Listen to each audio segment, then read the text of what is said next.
ఓం శాంతి. ఈరోజు మురళి 30 నవంబర్ 2024. బాబా చెప్తున్నారు, మధురమైన పిల్లల్లారా, కుమారుడు తండ్రిని ప్రత్యక్షం చేస్తాడు. మనుషుల మతంను వదిలి శ్రీమతంను అనుసరిస్తే తండ్రిని ప్రత్యక్షం చేయగలరు. ప్రశ్న: ఎటువంటి పిల్లలను తండ్రి తప్పక రక్షిస్తూనే ఉంటారు? జవాబు: ఏ పిల్లలైతే సత్యంగా ఉంటారో వారిని తండ్రి తప్పకుండా రక్షిస్తూనే ఉంటారు. రక్షణ జరగలేదు అంటే లోపల ఏదో ఒక అసత్యం ఉంటుంది. చదువును పోగొట్టుకోవటం, సంశయపడటం అనగా ఆంతరికంలో ఏదో కొంత అసత్యం ఉంటుంది. వారిని మాయ ఎర్రగా వాచిపోయేలా చెంపదెబ్బ వేస్తుంది. రెండో ప్రశ్న: ఎటువంటి పిల్లలను మాయ అయస్కాంతం వల్లే ఆకర్షిస్తుంది? జవాబు: మాయవీ సౌందర్యం వైపు ఆకర్షితమయ్యే వారిని మాయ అయస్కాంతం వల్లే ఆకర్షిస్తుంది. కానీ శ్రీమతంను అనుసరించే పిల్లలు ఆకర్షింపబడరు. ఓం శాంతి. ఆత్మీక తండ్రి కూర్చుని ఆత్మీక పిల్లలకు అర్థం చేయిస్తున్నారు. ఆత్మీక పిల్లలైన మమ్మల్ని ఆత్మీక తండ్రి చదివిస్తున్నారు అని పిల్లలు నిశ్చయం చేసుకున్నారు. వారి కొరకే ఆత్మలు పరమాత్మ చాలా కాలం నుండి వేరుగా ఉన్నారు అనే గాయనం ఉంది. మూలవతనంలో వేరుగా ఉండరు. అక్కడైతే అందరూ కలిసే ఉంటారు. వేరుగా ఉంటారు అంటే అక్కడి నుండి విడిపోయి ఇక్కడకు తప్పకుండా వచ్చి తమ తమ పాత్రను అభినయిస్తున్నారు. సతోప్రధానం నుండి దిగచారుతూ తమో ప్రధానంగా అవుతారు. ఓ పతిత పావన, వచ్చి మమ్మల్ని పావనం చెయ్యండి అని పిలుస్తారు. నేను ప్రతి 5000 సంవత్సరాల తర్వాత వస్తానని తండ్రి కూడా చెప్తున్నారు. ఈ సృష్టి చక్రమే 5000 సంవత్సరాలది. ఇంతకుముందు మీకు ఈ విషయం తెలియదు. శివబాబా తెలియజేస్తున్నారు అంటే ఏదో ఒక శరీరం ద్వారానే తెలియజేస్తారు. పైనుండి ఎవ్వరూ శబ్దం చేయరు, మాట్లాడరు. శక్తి గాని ప్రేరణ గాని కాదు. ఆత్మలైన మీరు కూడా శరీరంలోకి వచ్చిన తర్వాతనే మాట్లాడతారు. అదేవిధంగా నేను కూడా శరీరంలో ప్రవేశించిన తర్వాతనే శరీరం ద్వారా ఆదేశం ఇస్తానని తండ్రి చెప్తున్నారు. ఎవరెంత తండ్రిని అనుసరిస్తారో అంత వారి కళ్యాణం వారే చేసుకుంటారు. శ్రీమతంను అనుసరించకపోయినా, టీచర్ మాటలు వినకపోయినా కళ్యాణం చేసుకోవటం, అకళ్యాణం చేసుకోవటం పిల్లలపైనే ఆధారపడి ఉంది. చదవకపోతే తప్పకుండా ఫెయిల్ అవుతారు. అంతేకాక శివబాబా నుండి నేర్చుకుని ఇతరులకు నేర్పించాలని కూడా అర్థం చేయిస్తారు. తండ్రి పిల్లలను ప్రత్యక్షం చేస్తున్నారు. ఇది శారీరక తండ్రిని గురించి కాదు. వీరు ఆత్మిక తండ్రి. మనమెంత బాగా శ్రీమతంను అనుసరిస్తామో అంత వారసత్వం పొందుతామని కూడా మీకు తెలుసు. పూర్తిగా అనుసరించేవారు ఉన్నత పదవిని పొందుతారు. అనుసరించకపోతే ఉన్నత పదవిని పొందలేరు. నన్ను స్మృతి చేస్తే మీ పాపాలు తొలగిపోతాయని తండ్రి చెప్తున్నారు. రావణ రాజ్యంలో మీపై పాపభారం చాలా ఎక్కువగా ఉంది. వికారాల వశమైనందున పాపాత్ములుగా అవుతారు. పాపాత్ములు పుణ్యాత్ములు తప్పకుండా ఉంటారు. పుణ్యాత్ముల ముందు పాపాత్ములు తల వంచి నమస్కరిస్తారు. పుణ్యాత్ములుగా ఉండే దేవతలే పునర్జన్మలు తీసుకుంటూ పాపాత్ములుగా అవుతారని మానవులకు తెలియదు. దేవతలు సదా పుణ్యాత్ములుగానే ఉంటారని వారు భావిస్తారు. తండ్రి అర్థం చేయిస్తున్నారు. పునర్జన్మలు తీసుకుంటూ సతోప్రధానం నుండి తమో ప్రధానం వరకు వస్తారు. పూర్తి పాపాత్ములుగా అయినప్పుడు మళ్ళీ తండ్రిని పిలుస్తారు. పుణ్యాత్ములుగా ఉన్నప్పుడు స్మృతి చేసే అవసరమే ఉండదు. కనుక సేవ చేయాలని పిల్లలైన మీరు అర్థం చేయించాలి. తండ్రి వెళ్ళి అందరికీ వినిపించరు. సేవ చేసేందుకు యోగులుగా అయితే పిల్లలే వెళ్ళాలి. మానవులు రోజుకు అసురులుగా అవుతూ ఉంటారు.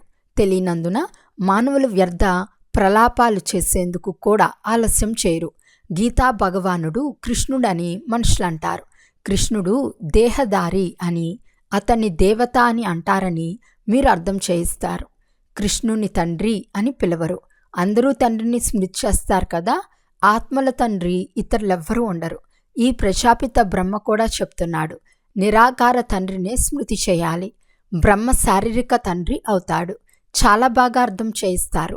కొంతమంది పూర్తిగా అర్థం చేసుకోనందున వక్ర మార్గంలో అడవిలోకి వెళ్ళిపోతారు.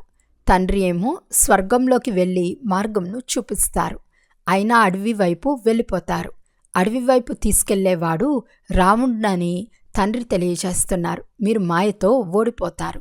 మార్గం మర్చిపోయినందున అడవికి వెళ్ళి మీరు కూడా అడవి ముళ్ళగా అవుతారు. వారు మళ్ళీ స్వర్గానికి ఆలస్యంగా వస్తారు.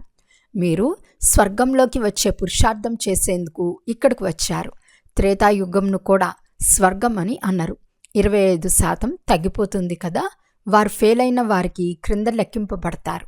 మీరు ఇక్కడకు పాత ప్రపంచాన్ని వదిలి నూతన ప్రపంచంలోకి వెళ్లేందుకు వచ్చారు. త్రేతాయుగంను నూతన ప్రపంచమని అన్నారు. పాస్ కాని వారు కూడా అక్కడికి వెళ్ళిపోతారు. ఎందుకంటే మార్గంను కరెక్ట్గా పట్టుకోరు. హెచ్చు తగ్గులవుతూ ఉంటారు. ఎంత స్మృతి ఉండాలో అంత లేదని మీరు అనుభవం చేస్తారు. స్వర్గవాసులుగా అయ్యేవారిని బాగా పాస్ అయ్యారని అంటారు. త్రేతాయుగంలోని వారు పాస్ కాని వారి క్రింద లెక్కింపబడతారు. మీరు నరకవాసుల నుండి స్వర్గవాసులుగా అవుతారు. లేకుంటే పాస్ అవ్వలేదని అంటారు. ఆ చదువులో అయితే రెండోసారి చదువుతారు. ఇందులో రెండోసారి చదివే మాటే లేదు. కల్పక్రితం పాస్ అయిన వారే జన్మ జన్మాంతరాలు కల్పకల్పం పరీక్షల్లో పాస్ అవుతారు. ఈ డ్రామా రహస్యాన్ని బాగా అర్థం చేసుకోవాలి. మేము నడవలేము, మా వల్ల కాదని కొందరు భావిస్తారు. ముసలివారైతే వారిని చేయి పట్టుకుని నడిపిస్తే నడుస్తారు, లేకుంటే క్రింద పడిపోతారు. కానీ అదృష్టంలో లేకుంటే పుష్పాలుగా తయారు చేయాలని ఎంత తీవ్రంగా ప్రయత్నించినా తయారు కారు.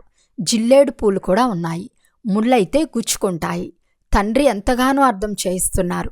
నిన్నటి వరకు ఏ శివుణ్ణి మీరు పూజించేవారో ఆ శివుడే ఈరోజు మిమ్మల్ని చదివిస్తున్నారు.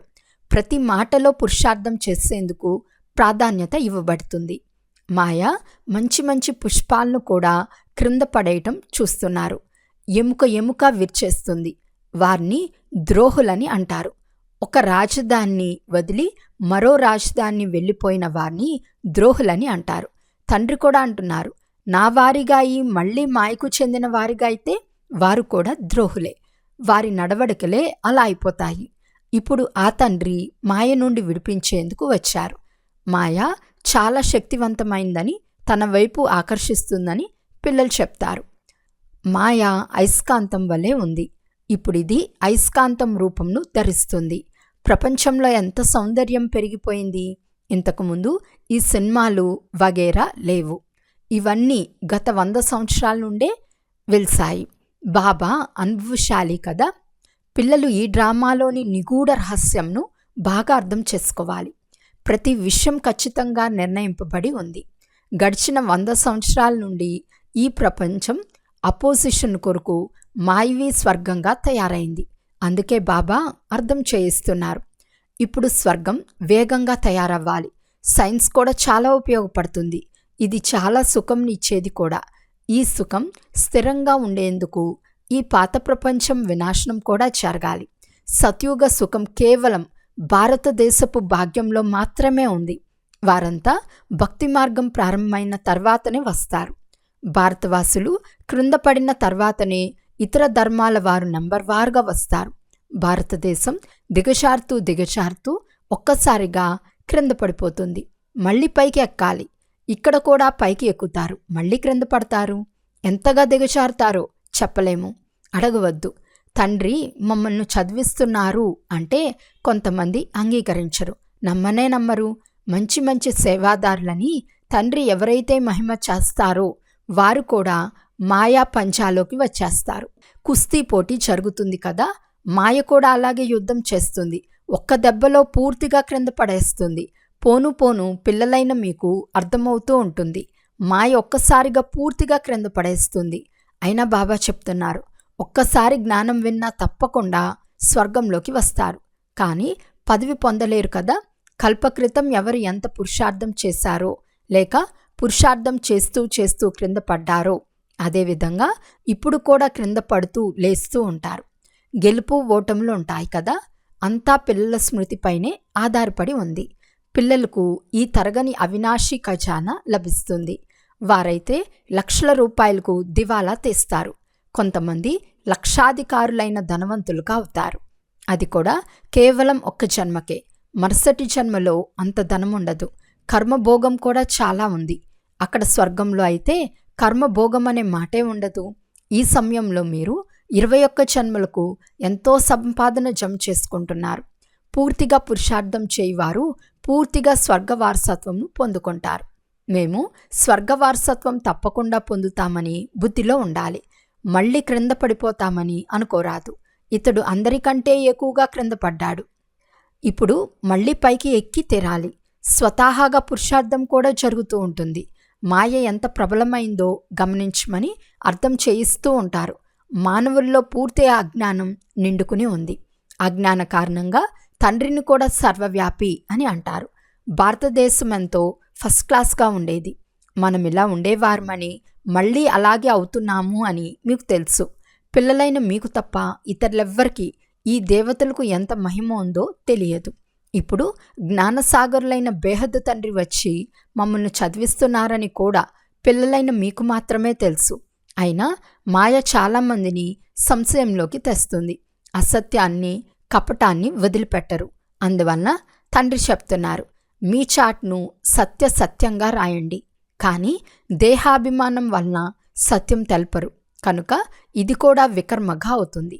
సత్యం తెలపాలి కదా, లేకుంటే చాలా శిక్షలు అనుభవించవలసి వస్తుంది. గర్భజైల్లో కూడా చాలా శిక్షలు లభిస్తాయి.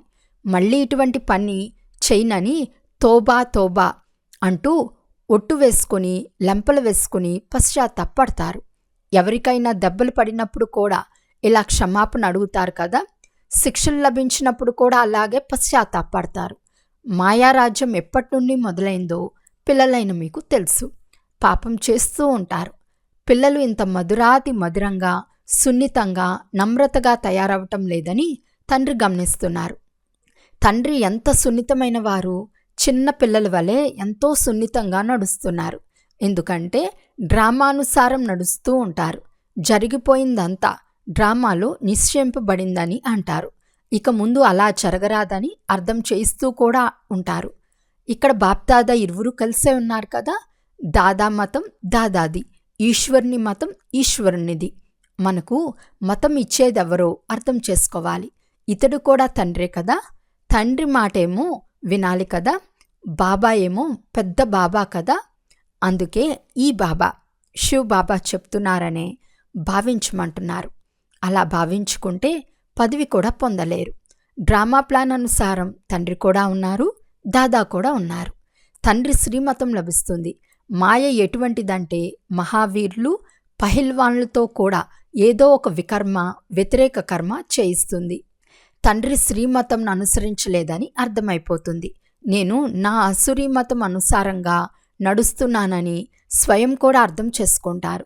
శ్రీమతంని ఇచ్చేవారే ఇక్కడ వచ్చి ఉపస్థితులై ఉన్నారు. వారిది ఈశ్వర్య మతం. తండ్రి స్వయంగా చెప్తున్నారు, ఒకవేళ అటువంటి మతం లభించినా సరే చేసేందుకు నేను కూర్చుని ఉన్నాను. అయినా నేను రథంలో తీసుకున్నాను కదా. నేను రథం తీసుకున్నప్పుడే ఇతడు తిట్లు తిన్నాడు. లేకుంటే మనం ఎప్పుడూ ఇతడు తిట్లు తినలేదు. నా కారణంగా ఎన్నో తిట్లు తింటున్నాడు. అందువలన ఇతన్ని కూడా సంభాళించవలసి వస్తుంది. తండ్రి తప్పకుండా రక్షిస్తారు. తండ్రి పిల్లలను రక్షిస్తారు కదా. ఎంత సత్యంగా నడుచుకుంటారో అంత రక్షణ జరుగుతుంది. అసత్యంగా ఉన్న వారికి రక్షణ జరగదు. వారికి ఇంకా ఎక్కువ శిక్షలు స్థిరపడతాయి. అందుకే తండ్రి అర్థం చేయిస్తున్నారు. మాయ ఒక్కసారిగా ముక్కు పట్టుకుని ఊపిరి ఆడకుండా చేసి సమాప్తం చేసేస్తుంది.